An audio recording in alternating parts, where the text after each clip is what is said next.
السلام عليكم ورحمة الله وبركاته. ازيكم حبايبي؟ عاملين ايه؟ اهلا بكم في قناتي نكهة البيت طعم وريحة. النهاردة هعمل معاكم حلو اقتصادي وجميل. انا عملته قبل كده بس عملته بالشوكولاتة، دلوقتي هعمله ليكم بحاجة تانية وخطوات تانية وحاجة ان شاء الله هتعجبكم. معايا بسكوت سادة، معايا سكر، ومعايا النشا. هوريكم تعملوا ايه. معايا البايركس طبعا اللي هشتغل فيه، معايا البسكوت هسقيه كده في اللبن وهرصه. هوريكم هنعمل ايه بالبسكوت كده. هنسقيه في اللبن وهرصه، هامله كل الصينيه. هو البسكوت ده ساده ومش مستحمل يعني، فانت يا دوب تشربيه شويه لبن وتخرجيه على طول عشان هو ايه مش مستحمل. تعملي كل الكميه اللي معاكي في الصينيه بتاعتك.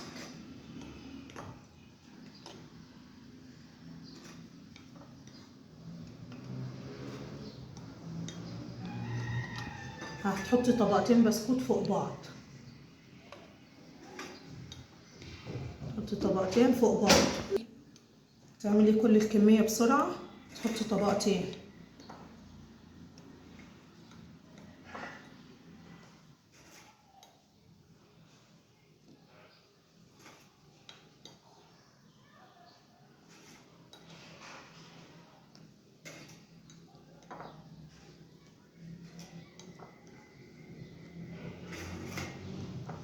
اشتغلي كده بسرعه، هتعملي احلى حلا ان شاء الله، هيعجب اولادك.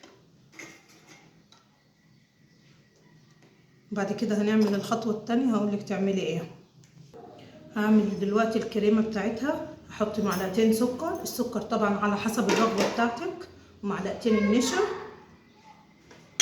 وعندي باكو كريم دريم كراميل، انا بستخدم دريم. افتحيه،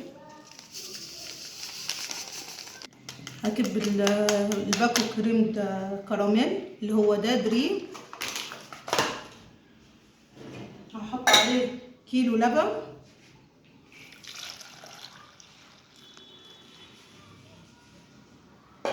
هقلبهم على البارد الاول.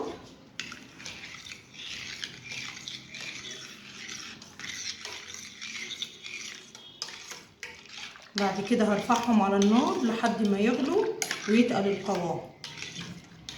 هرفعهم على النار وهرجع لكم. اديني رفعتهم على النار بس لسه القوام متقلش. اول ما يتقل القوام كده هوريكم هتعملوا ايه الخطوه اللي جايه. بصوا كده القوام خلاص بيتقل، خليه شويه لغايه ما يتقل كويس. بصوا بالمعلقه، بصوا القوام تقل ازاي. بصوا هقلب فيه لغايه ما يتقل. ايدك فيه على طول بقى عشان ما ايه ما يكلكعش منك.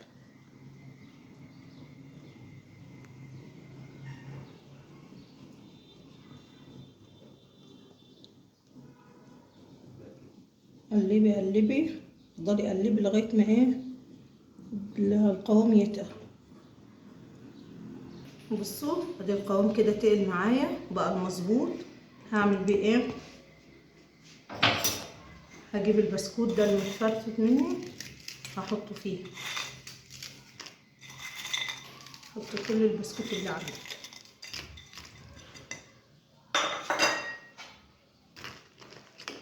قلبي، وعلى الخلاط بقى هديهم ايه خلطة عشان البسكوت ده ايه يدوب معاهم ويتطحن.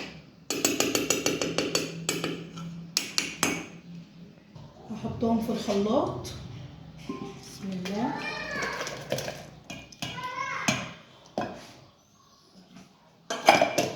نشغل عليهم ونحط خلطة كده مع بعض.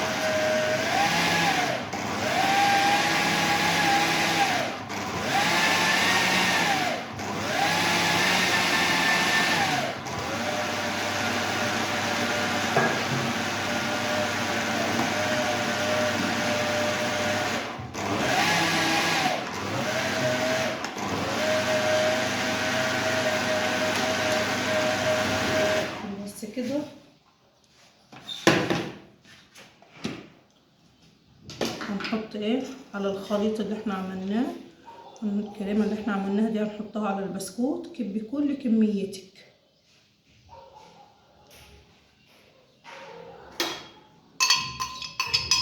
وهتحطيها بقى ايه في التلاجة ساعتين 3 بقى على حسب ما تمسك، لحد ما تمسك معانا. هنزينها مع بعض.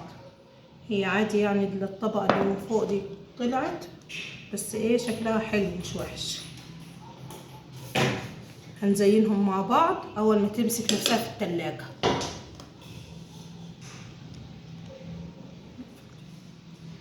دي شكلها بعد ما طلعت من التلاجة ومسكت نفسها كده. التزيين بقى اختياري. انا عندي شوية جيلي بالكراميل كده هزين بيهم.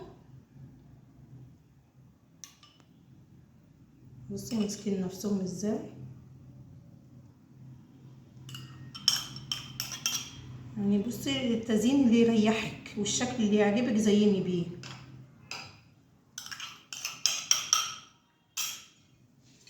ومعايا موزة كمان هفقشرها.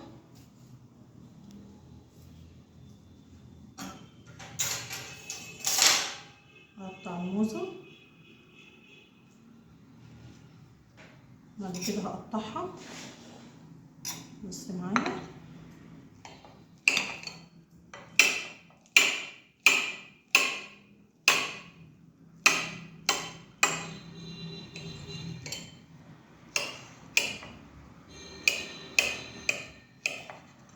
هزين ديها برضو.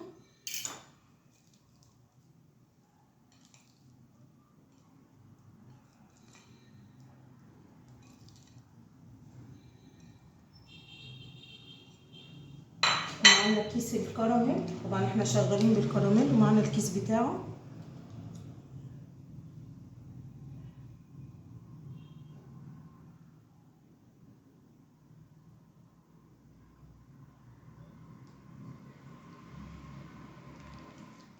انتي بتحبي تضيفي حاجات تانية ضيفي براحتك، بس انا شايفة ان كده شكلها تحفة.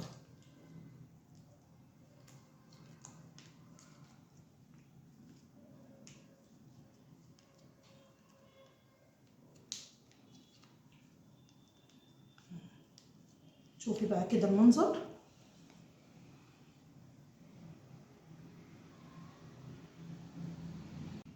بصي بعد ما زيناها كده هقطع معاكم.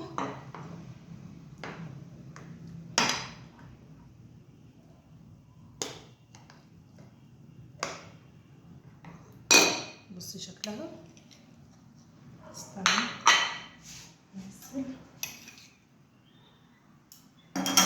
بصي شكلها عامل ازاي. بصي جميلة وبالكراميل هتحبيها ان شاء الله. تحفة. بصي الشكل. بصي هنا طبقات ازاي. ما تنسيش الاشتراك واللايك عشان قناتي تكبر بيكم. اهم حاجة اكتبي لي في التعليقات لو عجبتكم.